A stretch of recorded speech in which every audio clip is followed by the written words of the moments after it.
Smiling Friends es buenísima. La verdad es que apenas hace como un mes vine a verla completamente gracias a la recomendación de un amigo y un clip que me mostró. Y honestamente, desde el primer minuto quedé completamente enganchado con toda su atmósfera caótica y sin sentido. Sus personajes tan carismáticos, sus tramas y subtramas que parecen no tener nada que ver, pero al final del episodio se unen para dar sentido general a la historia y tantas otras cosas que iremos viendo en este video. Pero al poco tiempo después de ver esta fantástica serie, salió en emisión una nueva temporada de otra serie animada para adultos, Has Been Hotel. Y siendo completamente franco, a mí me gustan ambas series, me parece que cada una tiene algo especial, pero al querer compararlas me di cuenta del gran abismo de diferencia que había entre las dos y cómo Smiling Friends me demostró que es realmente una buena caricatura para adultos. Pero aquí es donde tú, querido espectador, te podrías preguntar: pero David, ¿qué te pareció tan bueno Smiling Friends que Has Been Hotel u otras series para adultos no tienen? ¿Por qué crees que la animación para adultos debería seguir los pasos de Smiling Friends? ¿Crees que Smiling Friends se convertirá en el nuevo padre de familia teniendo el potencial de ser el increíble mundo de Gumball? Bueno, querido espectador, todas y cada una de estas preguntas serán respondidas,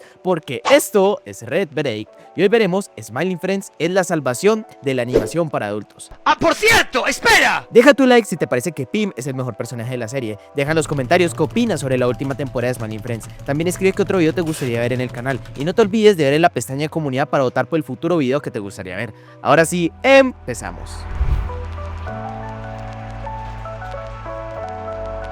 Smiling Friends es una serie de animación para adultos estrenada con su episodio piloto en el 2020 y 2 años después salió a emisión toda su primera temporada, que principalmente trata de una compañía encargada de intentar hacer felices a las personas que los llaman, en donde tenemos un grupito de diversos y pintorescos personajes como Pim, el idealista del grupo que es un pan de Dios de persona, Charlie, el mejor amigo de Pim y el trabajador promedio de un call center, Alan como el encargado del papeleo y el inventario de la empresa, Gleb como el que no lo hace nada y por último Mr. Boss, que es el jefe, quien es uno de los personajes más divertidos de toda la serie, tanto que hacer stand-up. Ya con una introducción general de la serie me gustaría decir algo más que me encanta de esta, y es cómo todas y cada una de sus conversaciones parecen completamente reales, con silencios incómodos, interrupciones o simplemente personajes alzando la voz mientras otros están hablando para intentar que los escuchen de mejor manera, haciendo que esta serie se sienta tan orgánica que parece una simple conversación entre dos amigos que están siendo grabadas sin querer, dando un resultado honestamente gracioso y muy natural. Y hablando de lo gracioso, el humor que maneja Smiling Friends es lo que mejor se ha podido ver en los últimos años en la animación en general. Es en cierto sentido tan random que me recordó hace muchos años cuando veía el increíble mundo de Gumball por primera vez y su humor tan particular. Pues Smiling Friends usa un tipo de humor que siempre ronda entre situaciones físicas, conversaciones tan sin sentido que son graciosas o el subvertir simplemente la expectativa de los espectadores frente a una situación que están planteando.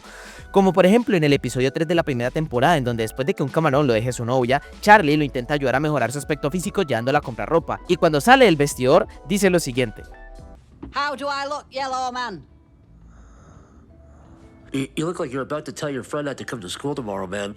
La primera vez que ves este capítulo realmente te da gracia por lo inesperado y sorpresivo del comentario, como en las muchas otras situaciones en que la serie presenta, y aquí quisiera empezar con el análisis de la misma, pues objetivamente su punto más fuerte es el estilo de humor que maneja de manera tan efectiva y cómo es tan diferente de lo que ya tradicionalmente se ha convertido el humor para adultos en las series de animación. Lo que pasa es que hoy por hoy el estándar de animación para adultos parece haberse reducido a una fórmula tan predecible que ya ni siquiera se siente adulta, sino ansiosa por demostrar que lo es. Y la manera más fácil de hacerlo, al parecer, es la misma de siempre: insultos cada 5 segundos, chistes sexuales como si fueran automáticamente graciosos por el simple hecho de ser sexuales y momentos de violencia explícita que están ahí simplemente para impactar. Y ojo, no estoy diciendo que las groserías, el sexo o la violencia no puedan ser usados con inteligencia, claro que pueden. El problema es que muchísimas series como Has Been Hotel, Padre de Familia, American Dad, Big Mouth, Mr. Pickles, entre muchas otras, estos elementos no se sienten como una herramienta narrativa, sino como muletas, como si los guionistas no tuvieran suficiente confianza en el ritmo, en la construcción del chiste o en la observación humana, entonces recurren a lo que es imposible ignorar: lo explícito. La industria confundió humor adulto con humor que menciona cosas que un niño no debería escuchar, y ahí nace el problema,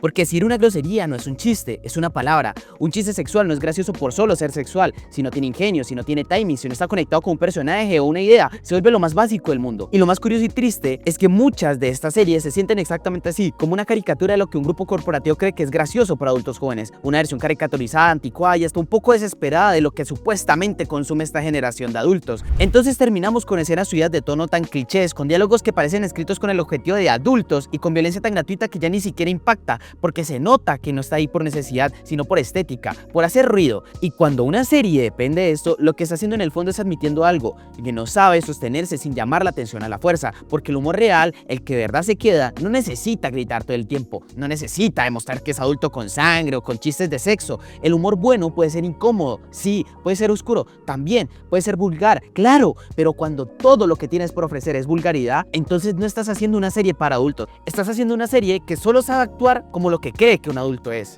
Y ahí es donde muchas fallan, se quedan encerradas en una caja de herramientas demasiado pequeña, la misma caja de siempre, grosería, sexo, shock y ya, sin darse cuenta de lo que verdaderamente adulto no es explícito, sino lo humano, la interacción, la intención, la contradicción, el dolor, lo absurdo del día a día, la incomodidad real, cosas que no necesitan sangre para ser pesadas, ni ningún chiste grotesco para ser intensas. Y justamente aquí es donde llegó a Smiling Friends a hacer la diferencia, pues desde el primer episodio podemos ver la manera en que maneja el humor de manera tan perfecta en una serie para adultos, porque les gusta jugar con el timing, con la puesta en escena de los personajes, las situaciones subvertidas y lo grotesco, pero bajo mi punto de vista lo hace de manera completamente diferente a los demás, ya que como había dicho antes, el humor se usa generalmente como muletilla o algo para generar impacto, pero Smiling Friends lo usa como una herramienta narrativa para que la historia del episodio fluya de manera más divertida y dinámica. Tenemos por ejemplo el primer episodio de la primera temporada. Durante todo el capítulo Desmond apunta una a su cabeza y parece que en cualquier momento se nos va a ir con San Pedro, pero al final la usa para exterminar una plaga en la oficina. No solo encuentra un propósito nuevo, sino que en ese giro cambia completamente la percepción del episodio, e incluso durante el mismo deja a Pim, el personaje más optimista de la serie, con un vacío existencial por varios días, dejándolo en este estado. O como el episodio cuarto de la tercera temporada, en donde una bruja le muestra a todos los personajes de Smiling Friends el horrible futuro que les espera si no les llegan a dar una moneda, pues Pim terminaría acabando con todos, incluso consigo mismo, y terminando con la bruja amenazándolos, y del absolutamente nada, Mr. Boss se lanza sobre ella haciéndole una llave y ahorcándola, mientras le dice que si tiene suficiente le toca el brazo, soltándola y dejando que huya en lugar asustada, y rematando el episodio con una escena post créditos de la bruja yendo a su casa, llorando desconsoladamente. Su marido la recibe abrazándola y él le pregunta si se la va a chupar como se lo prometió, pero arrepintiéndose de esto por el estado de su mujer, siendo una forma muy cómica y graciosa de terminar el episodio. Lo mejor de todas y cada una de estas situaciones es la naturalidad con la que sucede, pues gracias al carácter de cada uno de los personajes y el contexto general de toda la serie, todo se siente orgánico y natural, como el constante hecho de que Pim quiere besar todo lo que se mueva, hasta su papá,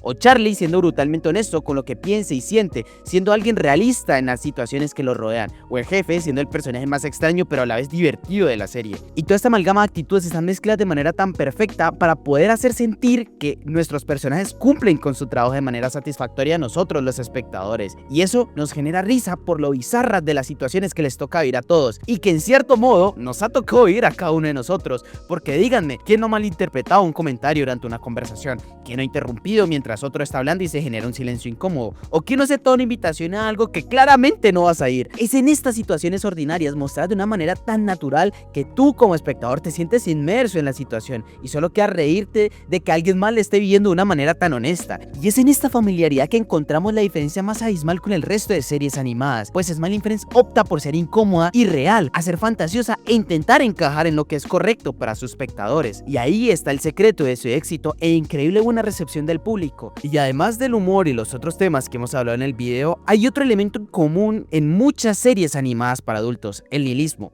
Para quienes no lo conozcan, el nihilismo es una corriente filosófica que sostiene que nada tiene un propósito real, no hay una verdad objetiva, ni moral superior, ni sentido inherente en la vida. Y curiosamente, desde hace algunos años, esta visión se convirtió en un cliché para demostrar que una serie es adulta. Pero bajo mi punto de vista no hay nada menos maduro y serio que esto, pues por el simple hecho de decirle a tu público: mírenme, no tengo ataduras morales y no le doy ningún significado a la vida, piensas que tu serie será más interesante y madura que el resto, no lo hace. En contraste a toda esta atadura filosófica, Smiling Friends optó por irse al absurdismo, que para quien no lo sepa, dice que la vida no tiene ningún significado o lógica, pero en vez de entregarse a la desesperanza, propone revelarse a esta falta, intentando darle tu propio sentido, viviendo la vida a flor de piel a pesar de que no tenga ningún fin único, cosa que se muestra en prácticamente toda la serie, pues desde el primer minuto se nos presenta un mundo completamente loco, sin sentido ni lógica, en donde lo que nosotros conocemos como normalidad ahí no existe. Pero dentro de esa extrañez hay una constante búsqueda del sentido para nuestros protagonistas, que es el hacer felices a las personas que lo necesitan,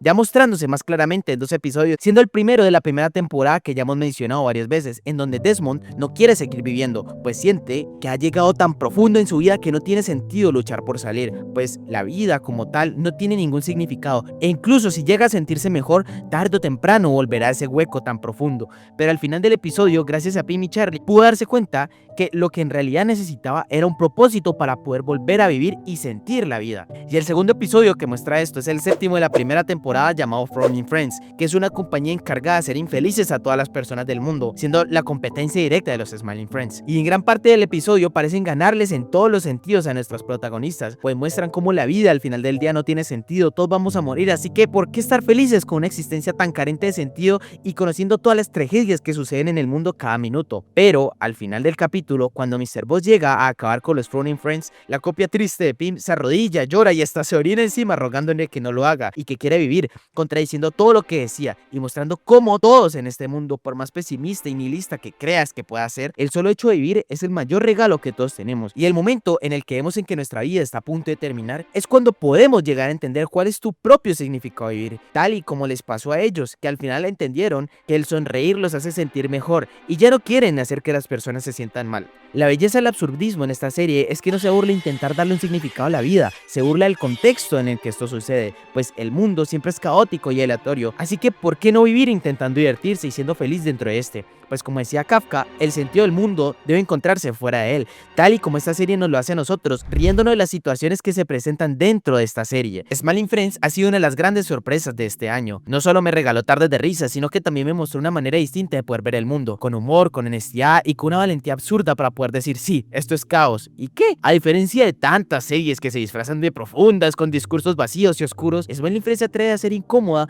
pero también humana. Su universo no pretende tener sentido, pero eso no le impide buscarlo. No se esconde en el cinismo ni en la vulgaridad fácil, se expone, se ríe a sí misma y nos invita a hacer lo mismo. Y tal vez por eso conecta tanto con nosotros, porque todos en algún momento hemos sentido que nada tiene sentido. Todos hemos pasado por días grises, por silencios incómodos, por conversaciones raras, por rechazos o dudas existenciales. Y en vez de burlarse de eso, Smiling Friends lo abraza y lo transforma en humor y lo convierte en algo que nos une. A través de personajes como Pim, Charlie o Mr. Boss, la serie nos recuerda que lo absurdo no es el enemigo, es parte de la vida y que no necesitamos entender todo para seguir adelante. A veces solo basta con reír o hacer reír a alguien más, porque si el mundo no tiene sentido, entonces es nuestra tarea dárselo, aunque sea por un rato, aunque sea con una sonrisa. Y si este análisis te gustó, deja tu like, comenta tu momento favorito sobre la serie y recuerda, esto fue Red Verdict y nunca te olvides de sonreír y ser feliz.